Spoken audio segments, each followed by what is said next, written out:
ಸಿದ್ದರಾಮಯ್ಯ ಅವರ ವಿರುದ್ಧ ರಾಜ್ಯಪಾಲರು ಪ್ರಾಚೀನ ಅನುಮತಿ ಕೊಟ್ಟರೆ ರಾಜ್ಯದಾದ್ಯಂತ ಉಗ್ರ ಹೋರಾಟ ಎಚ್ಚರಿಕೆ ಗೋವಿಂದ ನಾಯಕ್. ಸಹಾಯಕ ಆಯುಕ್ತರು ಲಿಂಗಸಗೂರು ಉಪ ವಿಭಾಗ ಮುಖಾಂತರ ಗೌರವಾನ್ವಿತ ರಾಷ್ಟ್ರಪತಿಗಳು ಭಾರತ ಸರ್ಕಾರ ದೆಹಲಿ ದ್ರೌಪದಿ ಮುರ್ಮು ಅವರಿಗೆ ಈ ದಿನ ರಾಯಚೂರು ಜಿಲ್ಲೆಯ ಲಿಂಗಸಗೂರು ತಾಲೂಕಿನ ಬ್ಲಾಕ್ ಕಾಂಗ್ರೆಸ್ ಪಕ್ಷದ ಅಧ್ಯಕ್ಷರ ನೇತೃತ್ವದಲ್ಲಿ ಮನವಿ ಪತ್ರವನ್ನು ಸಲ್ಲಿಸಿದರು. ರಾಯಚೂರು ಜಿಲ್ಲೆಯ ಲಿಂಗಸಗೂರು ತಾಲೂಕು ಒಕ್ಕೂಟ ಹಾಗೂ ಕನ್ನಡ ಪರ ಸಂಘಟನೆಗಳು ಶೋಷಿತ ಸಮಾಜಗಳು ವತಿಯಿಂದ ಪ್ರತಿಭಟನೆ ಏರ್ಪಡಿಸಿದ್ದು, ವಿಶೇಷವಾಗಿ ಕರ್ನಾಟಕ ರಾಜ್ಯದ ಜನಪ್ರಿಯ ಮುಖ್ಯಮಂತ್ರಿಗಳಾದ ಶ್ರೀ ಸಿದ್ದರಾಮಯ್ಯನವರ ವಿರುದ್ಧ ರಾಜ್ಯಪಾಲರು ಇತ್ತೀಚೆಗೆ ಅನುಮತಿ ಕೊಟ್ಟರೆ ರಾಜ್ಯದಾದ್ಯಂತ ಸಂಘಟನೆಗಳು ಉಗ್ರ ಹೋರಾಟ ಮಾಡುತ್ತೇವೆ. ಮೈಸೂರು ನಗರಾಭಿವೃದ್ಧಿ ಪ್ರಾಧಿಕಾರದಲ್ಲಿ ನಡೆದಿದೆ ಎನ್ನಲಾದ ಅತಿಕ್ರಮ ಮತ್ತು ವಾಲ್ಮೀಕಿ ಅಭಿವೃದ್ಧಿ ನಿಗಮದಲ್ಲಿ ನಡೆದಿರುವ ಹಗರಣಗಳು ವಿಪಕ್ಷಗಳು ಆರೋಪಿಸುತ್ತಿರುವ ಈ ಅಕ್ರಮಗಳ ಕುರಿತಾಗಿ ಸಿದ್ದರಾಮಯ್ಯನವರು ತನಿಖೆಗೆ ಆದೇಶಿಸಿದ್ದಾರೆ. ಈ ಅಕ್ರಮ ಕುರಿತಾಗಿ ತನಿಖೆ ನಡೆಸುತ್ತಿದ್ದರು. ಸಿದ್ದರಾಮಯ್ಯನವರ ಪಾತ್ರ ಇದೆಯೋ ಇಲ್ಲವೋ ಎಂಬುದನ್ನು ತನಿಖೆಯಿಂದ ಹೊರಬರಬೇಕು.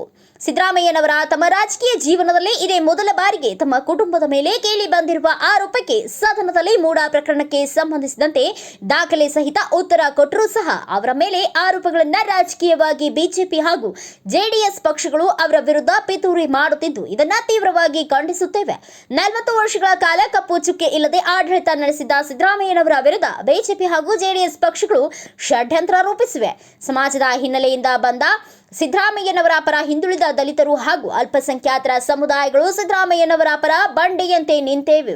ಅವರ ವಿರೋಧ ಪಕ್ಷಗಳು ಸುಳ್ಳು ಆರೋಪಗಳು ಮಾಡುವುದನ್ನು ನಿಲ್ಲಿಸಬೇಕು. ಇಲ್ಲವಾದರೆ ಇಡೀ ಅಖಂಡ ಹಿಂದೂ ಸಂಘಟನೆ ಒಗ್ಗೂಡಿ ರಾಜ್ಯದಾದ್ಯಂತ ಹೋರಾಟ ಮಾಡಬೇಕಾಗುತ್ತದೆ ಎಂದು ಎಚ್ಚರಿಕೆ ನೀಡುತ್ತೇವೆ ಮನವಿಯಲ್ಲಿ ತಿಳಿಸಿದರು. ಈ ಮೂಲಕ ಮನವಿ ಪತ್ರ ಸಲ್ಲಿಸಿ ಪ್ರತಿಭಟನೆ ಮೂಲಕ ಸಲ್ಲಿಸಿದ್ದ ಗೋವಿಂದ ನಾಯಕ್ ಅಧ್ಯಕ್ಷರು ಬ್ಲಾಕ್ ಕಾಂಗ್ರೆಸ್ ಸಮಿತಿ ವತಿಯಿಂದ ಅಪಾರ ಜನಸ್ತೋಮದೊಂದಿಗೆ ಮೆರವಣಿಗೆಯೊಂದಿಗೆ ಮೂಲಕ ಎಚ್ಚರಿಕೆಯನ್ನ ನೀಡಿದರು. ಈ ಸಂದರ್ಭದಲ್ಲಿ ಗೋವಿಂದ ನಾಯಕ್ ತಾಲೂಕಾ ಬ್ಲಾಕ್ ಕಾಂಗ್ರೆಸ್ ಅಧ್ಯಕ್ಷ ಮುದುಕಪ್ಪ, ವಕೀಲರು ಎಂಡಿ ರೌಫು ಗ್ಯಾರಂಟಿ, ಸಂಜೀವಪ್ಪ, ತಾಲೂಕು ಕಾಂಗ್ರೆಸ್ ಮುಖಂಡರು ಇನ್ನಿತರರು ಪ್ರತಿಭಟನೆಯಲ್ಲಿ ಭಾಗವಹಿಸಿದರು. ವರದಿಗಾರ ಶಾಮಿದ್ ಅಲಿ ಕಡರ್ಕಲ್, ಕಿಷ್ಕಿಂದ ಟಿವಿ, ಲಿಂಗಸಗೂರು. ಅತಿಕ್ರಮಣ ಮತ್ತು ವಾಲ್ಮೀಕಿಯ ಅಭಿವೃದ್ಧಿ ನಿಗಮದಲ್ಲಿ ನಡೆದಿರುವ ಹಗರಣಗಳು ವಿಪಕ್ಷಗಳು ಆರೋಪಿಸುತ್ತಿರುವ ಈ ಅಕ್ರಮಗಳ ಕುರಿತಾಗಿ ಸಿದ್ದರಾಮಯ್ಯನವರು ತನಿಖೆ ಆದೇಶಿಸಿದ್ದಾರೆ. ಈ ಅಕ್ರಮ ಕುರಿತು ತನಿಖೆ ನಡೆಯುತ್ತಿದ್ದರೂ ಕೂಡ ಸಿದ್ದರಾಮಯ್ಯ ಪಾತ್ರ ಇದೆಯೇ ಇಲ್ಲವೋ ಎಂಬುದು ತನಿಖೆಯಿಂದ ಹೊರಬರಬೇಕು.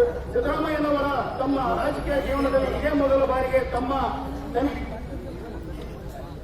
ಕುಟುಂಬದ ಮೇಲೆ ಕೇಳಿ ಬಂದಿರುವ ಆರೋಪಕ್ಕೆ ಸದನದಲ್ಲಿ ಮೂಡಾ ಪ್ರಕರಣಕ್ಕೆ ಸಂಬಂಧಿಸಿದಂತೆ ದಾಖಲೆ ಸಹಿತ ಉತ್ತರ ಕೊಟ್ಟರೂ ಸಹ ಅವರ ಮೇಲೆ ಆರೋಪಗಳು ರಾಜಕೀಯವಾಗಿ ಬಿಜೆಪಿ ಹಾಗೂ ಜೆಡಿಎಸ್ ಪಕ್ಷಗಳು ಅವರ ವಿರುದ್ಧ ಪಿತೂರಿ ಮಾಡುತ್ತಿದ್ದು, ಇದನ್ನು ನಾವು ತೀವ್ರವಾಗಿ ಖಂಡಿಸುತ್ತೇವೆ.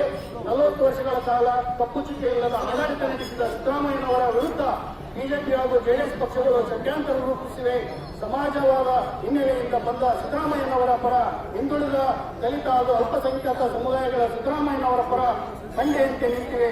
ಅವರ ವಿರುದ್ಧ ವಿರೋಧ ಪಕ್ಷಗಳು ಸುಳ್ಳು ಆರೋಪಗಳು ಮಾಡುವುದನ್ನು ನಿಲ್ಲಿಸಬೇಕು. ಇಲ್ಲವಾದರೆ ಇಡೀ ಅಖಂಡ ಹಿಂದೂ ಸಂಘಟನೆಗಳು ಕೂಡ ರಾಜ್ಯಾದ್ಯಂತ ಹೋರಾಟ ಮಾಡಬೇಕಾಗುತ್ತದೆ ಎಂದು ಎಚ್ಚರಿಕೆ ನೀಡುತ್ತೇವೆ.